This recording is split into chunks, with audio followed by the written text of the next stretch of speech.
Bir örnek versem atasözlerimizden, beleşçiye ekmek elden, su gölden, dok olan da ne bilir acın halinden, bizim orada böyle deyim, cor vardır.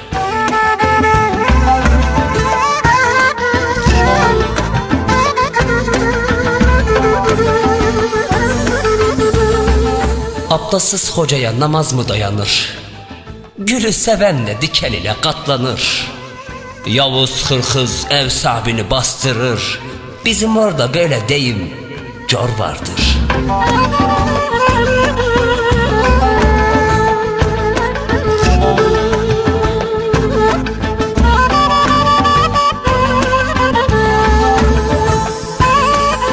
Aptal ata binmiş, kendini ağa sanmış.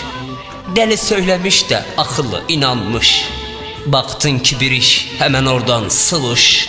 Bizim orada böyle deyim, cor vardır.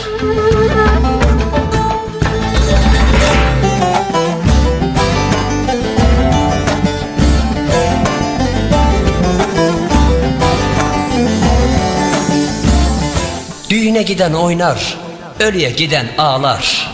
Kurhun cücüğünü de güzün sayarlar. Cor coru açar, söylersem rahatın kaçar. Bizim orada böyle deyim, cor vardır.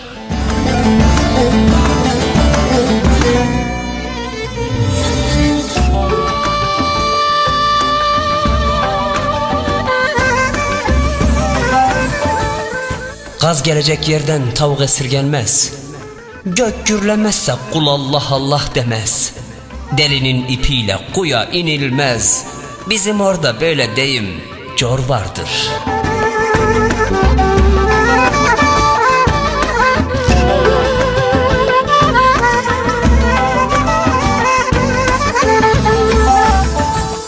Adil şanım, kendi düşen ağlamaz.